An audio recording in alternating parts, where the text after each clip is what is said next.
Good evening, welcome to the 7 o'clock English news from the Sultanate of Oman Television. First, the headlines.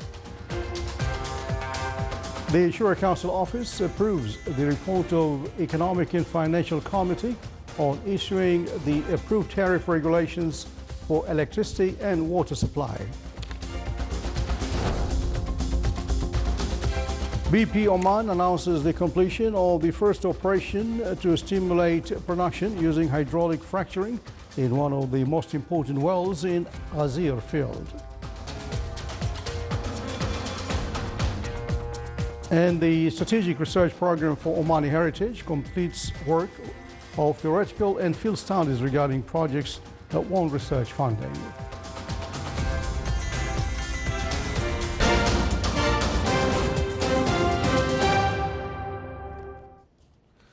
Those were the headlines, and now the news in detail.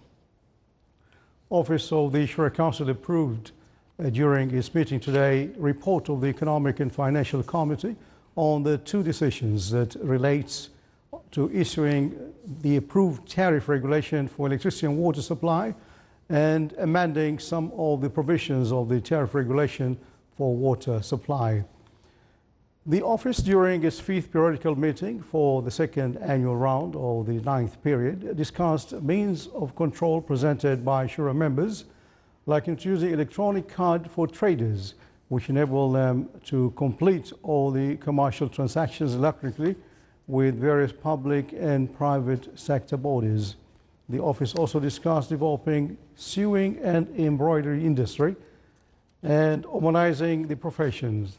The office reviewed requests for briefing on the investment land plots that are affiliated to Muscat Municipality and the Ministry of Heritage and Tourism on the Al Quram beach. The meeting was chaired by His Excellency Sheikh Khalid bin Hilal Al Maali, Chairman of the Shura Council.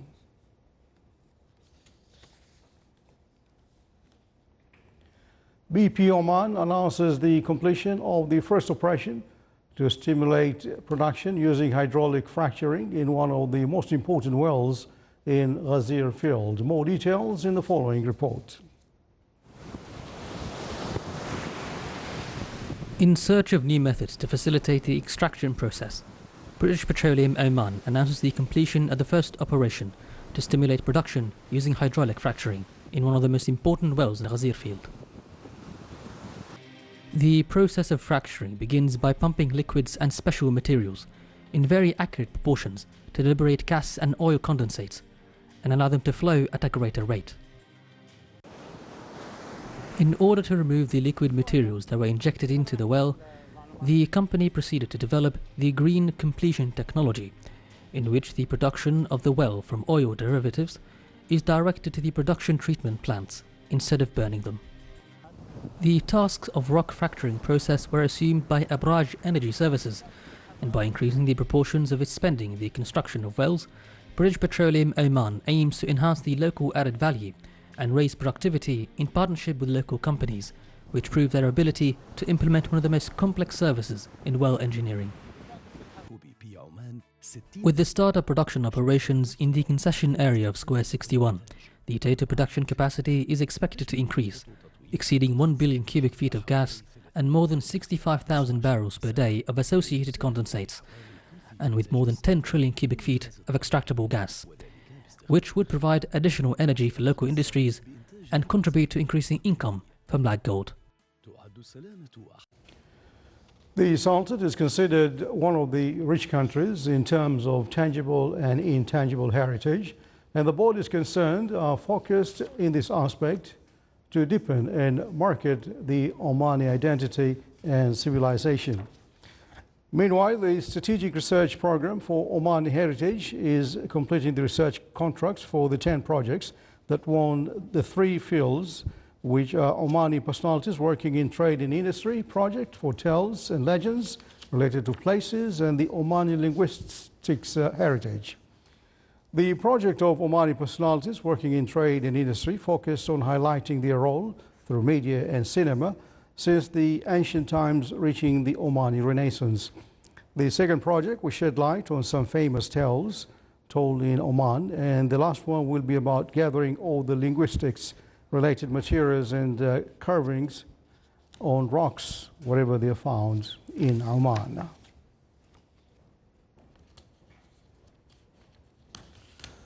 $26 million Omani Riyals is the value of the prospectus for issuing the units of the Oman Real Estate Fund, which was approved by the Capital Market Authority. More in the following reports. 26 million Omani Riyals is the value of the prospectus for issuing the units of the Oman Real Estate Fund, which was approved by the Capital Market Authority based on the regulation for real estate investment funds and within the initiatives of the National Programme to promote economic diversification. The fund will offer about 261 million units for public subscription, which represents 40% of the fund's total capital of about 67 million Omani Riyals, with the possibility of increasing this percentage to 60%. And the subscription will take place between the 17th and 31st of next January. The real estate portfolio of the offered units consists of 20 properties ranging from residential, commercial, retail, trade and logistics offices spread throughout the Sultanate. The Oman Real Estate Fund is the second investment fund of this type in the Sultanate after the Oman Real Estate Investment Fund was launched at the beginning of this year. Real estate investment trust is an opportunity for everyone to participate in a commercial or residential or a portfolio of real estate, that they can buy it and they can exit at any time.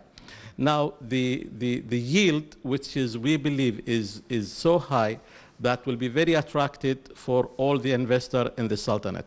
We will start, this REITs will start with initially by giving 7%, and it will be given quarterly. This time you don't have to wait to the whole year to get your rental income. Real estate funds provide multiple options, including allowing companies and individuals to invest in real estate and own investment units, in addition to allowing foreign investors to own units in the funds, which is an opportunity to attract foreign capital that contributes to supplement and stimulate the national economy.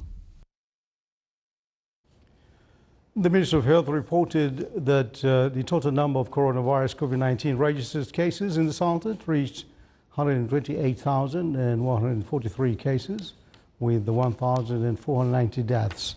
The total recovery cases reached 119,945, which is 93.6% of the total cases reported so far. The ministry indicated that the total number of the inpatients in the hospitals reached 85, including 40 in intensive care units.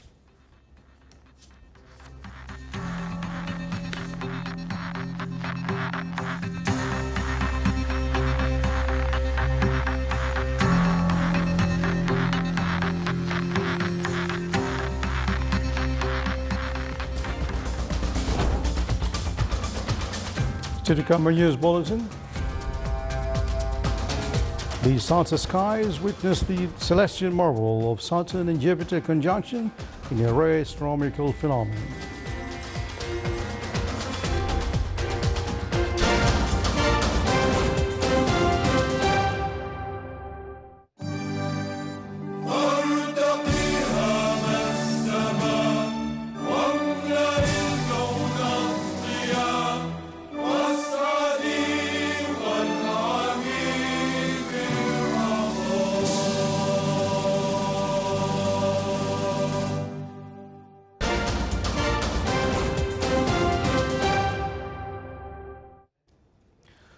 Welcome back to the news from the Sultanate Oman Television.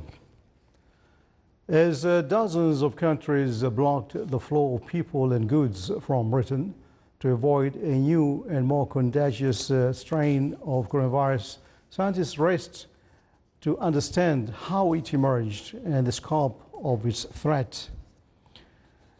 A two-dose vaccine against measles, for example, can last a lifetime, whereas the cocktail in flu shots changes every year to keep up with genetic shape-shifting coronaviruses somewhere in between. And the one that has ravaged the globe this year, known as SARS-CoV-2, is no exception. The European Centre for Disease Prevention and Control, ECDC, said in a threat assessment report of the new strain that viruses constantly change through mutation, and the emergence of a new variant is an expected occurrence and not in itself a cause for concern. Susan Hopkins, a senior lecturer in infectious diseases at Imperial College London, said it's for the pathogen that causes COVID-19. Even by March, there were 8 major lineages that were all separating. The new mutation is known as the 501Y or 50Y variant.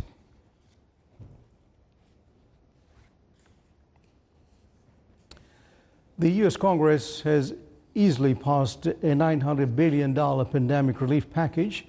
It would deliver long-sought cash to businesses and individuals and resources to vaccinate a nation confronting a frightening surge in COVID-19 cases and deaths. Lawmakers tacked on a $1.4 trillion catch-all spending bill and thousands of pages of other end-of-session business to create a massive bundle of bipartisan legislation. The bill passed both the House and Senate in rapid succession last night and has been sent to President Donald Trump for his signature, expected in the coming days. The 5,593-page legislation, by far the longest bill ever, came together Sunday after months of battling, posturing, and post-election negotiating that reigned in a number of Democratic demands as the end of the congressional session approached. Biden was eager for a deal to deliver long-awaited help to suffering people and a boost to the economy, even though it was less than half the size the Democrats wanted in the fall.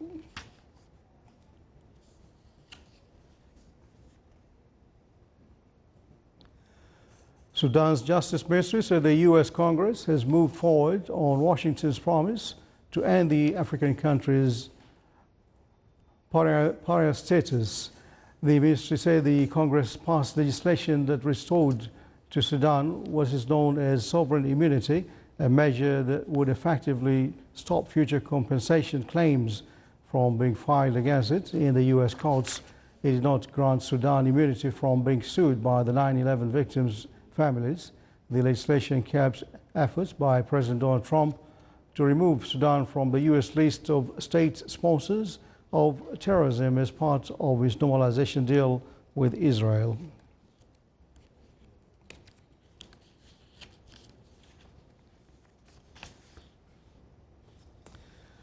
A roadside bomb killed at least 5 prison doctors and health workers in the Afghan capital today while they were on their way to the country's largest jail.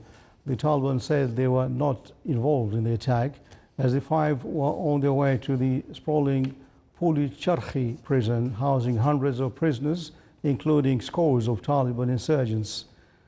There's been a rising number of killings by small magnetic bombs placed under vehicles, many blamed on the Taliban despite peace talks aimed at ending 2 decades of war. 3 doctors, 2 of them women, working to control the spread of the coronavirus in the jail, were among the dead. After decades of war, Afghanistan's public health system has been overwhelmed by casualties from the violence and a rising number of COVID-19 infections. Afghanistan has reported 16 coronavirus deaths in the past 24 hours.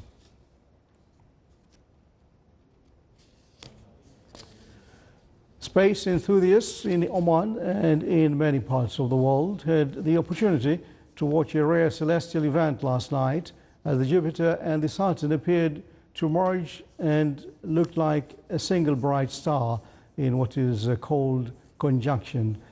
More details in the following report. The Sultanate, along with other parts of the world, have witnessed on Monday, the 21st of December, 2 astronomical phenomena. A rare event coincided with the winter solstice, where Jupiter and Saturn lined up very close to each other, an event astronomers call the Great Conjunction, marking the planet's closest encounter in nearly 400 years and nearly 800 years since the alignment of Saturn and Jupiter occurred at night. The two planets have slowly been moving closer to each other over the past few weeks. Here is pilot Saeed bin Ali al-Busaidi expressing his happiness along with his colleagues on this rare event beside his telescope, where we managed to catch some images from him and Subash camera. Now, Saeed, what would you like to tell us about? So I'm very happy to be part of this astronomical event that's happened last time 400 years ago.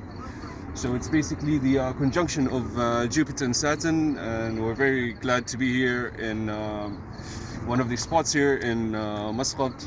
I'm really glad today to have to see this event, and it's really interesting to have this event and to come close to the telescope. The Great Conjunction is a rare celestial event, and it happens where Saturn and Jupiter align together and appear as a bright point of light. According to specialists, the next one will occur in 2040. This phenomenon was observed by many looking at the horizon in a southwest direction, the phenomena of which it lasted for nearly 2 hours. It was an amazing sight to watch here today for Jupiter and Saturn about to conjunct to each other. Here we were watching it in Bosher Heights, and it was amazing to see it here with our naked eyes here, right here in our home place in Muscat. We all, the sky watchers, have witnessed this rare event where conjunction of Jupiter and Saturn came close to each other in the Omani sky. This telescope and the right spot for the camera of Oman television to catch Jupiter and Saturn. Abdullah bin Ahmed al-Rubi'i, Sultanate of Oman television, Bosher Heights. This is Sultan of Oman Television. Before tonight's bulletin, here are the main points once again. The Sharia Council approves the report of Economic and Financial Committee on issuing the approved tariff regulation for electricity supply and amending some provisions of tariff regulation for water supply. BP Oman announces the completion of the first operation to stimulate production using hydraulic fracturing in one of the most important wells in Ghazir field. And the Strategic Research Program for Omani Heritage completes work of theoretical and field studies regarding projects that won research funding. And with that, we come to the end of tonight's news bulletin. From all of us here in the newsroom and the studios, thanks for watching. Good night.